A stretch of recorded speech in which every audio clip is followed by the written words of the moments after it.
اور معیشت دراصل اخلاقی تجارت اور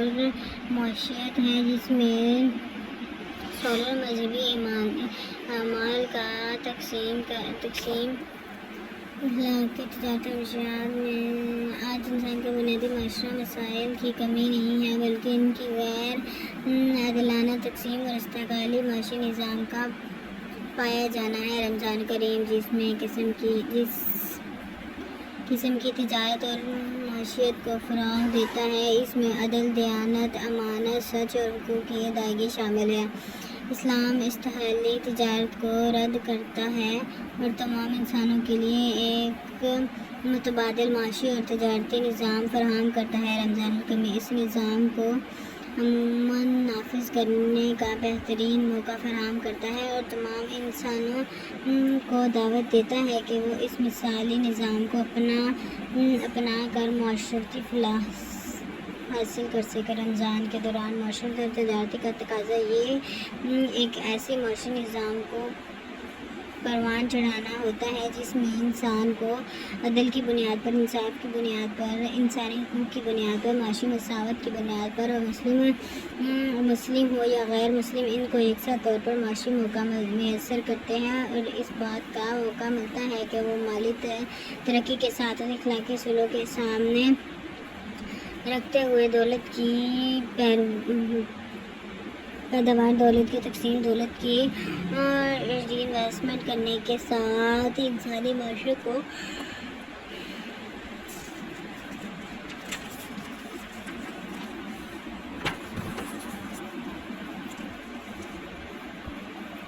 روزہ ہماری زندگی پرسکون ایک پرامن معاشرہ بنا سکے۔ روزہ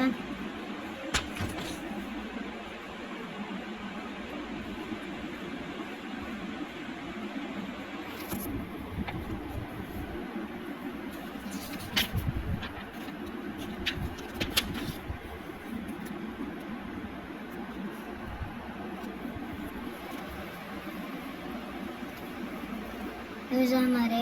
اندر ایک نئی معاشی فکر پیدا کرتا ہے جس کی نمایاں خصوصیات کفایت اور سادگی یا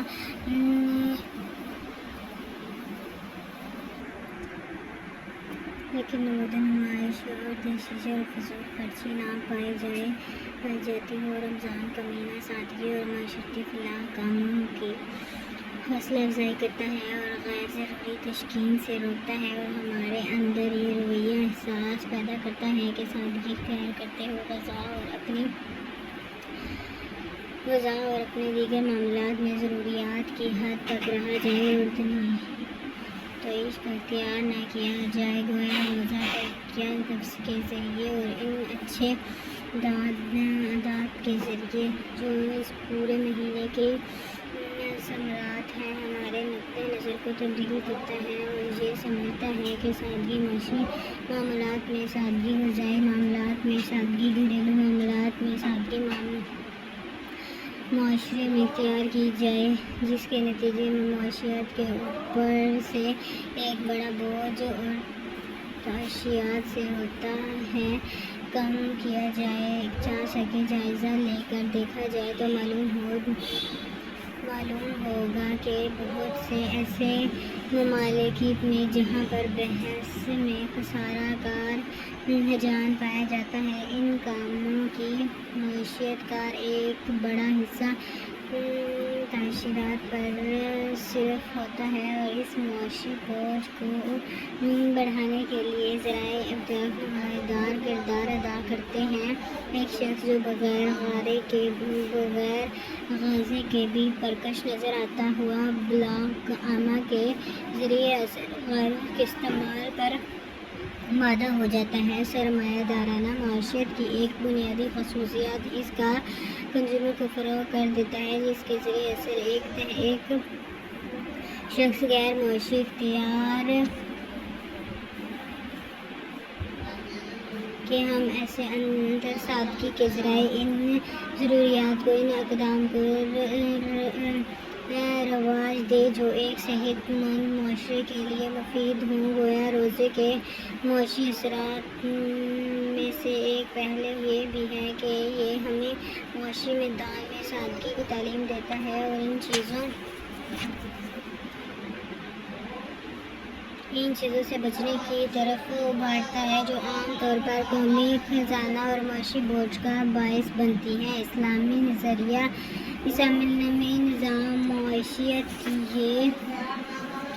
خصوصیات ایسی ہے کہ اگر ان کو مغرب اور مشرق کے استحکامی معاشی نظام کی جگہ قائم کر دیا جائے تو انسانیت بھوک، افلاس اور معاشی استحکام سے نجات حاصل کر سکتی ہے۔ ایک اور پہلو شیئرنگ کا ہے، یعنی ایک افراد کے معاشی رائل پر صرف اس کا اور اس کے خاندان کا نہیں، دوسرے انسانوں کا بہت حق ہے، اور اس شیئرنگ کے معاشرے میں خوشحالی اور معیشت میں کشادگی اور ٹھہراؤ پیدا ہوتا ہے۔ روزے کے دوران تاجروں اور عام روزہ دار میں سے احساس بھی پیدا ہوتا ہے کہ وہ اس دنیا کی تجارت میں جتنی توجہ اور محنت سے اپنا وقت اور مال لگا رہے ہیں، کیا اسی مناسب سے آخرت میں کامیابی حاصل کرنے کے لیے بھی کوئی انویسٹمنٹ کر رہے ہیں یا نہیں۔ اصلی انویسٹمنٹ تو وہی ہے جو نہ صرف اس دنیا میں بلکہ آخرت میں ایک مسلمان کو کامیاب کر دے۔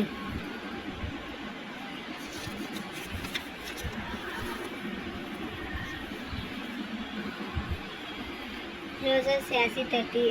تربیت اور غلبہ دین۔ حقیقت یہ ہے کہ اللہ تعالیٰ کی اپنے بندوں پر نعمتوں اور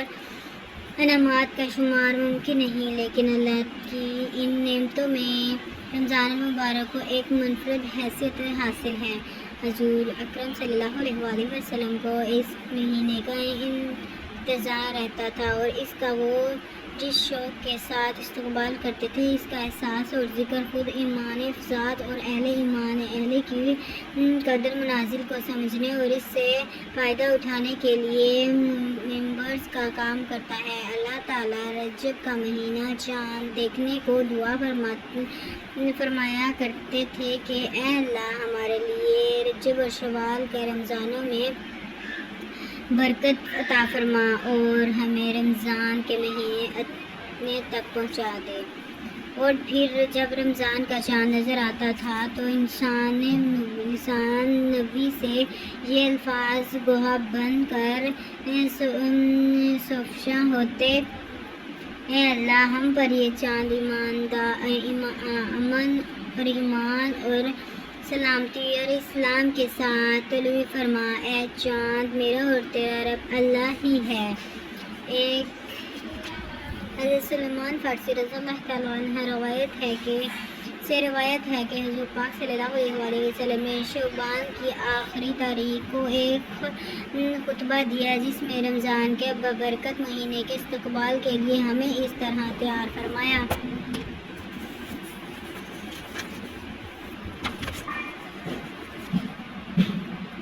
اے لوگوں، بہت بڑی نعمت اور عظمت اور بابرکت والا مہینہ تم پر یہ فنگن ہونے والی ہے۔ اس مبارک مہینے کی ایک رات 1000 مہینوں سے بہتر ہے۔ اللہ تعالیٰ نے اس مہینے کے روزے تم پر فرض کیے گئے ہیں اور رات کے قیام منسوخ تراویح کو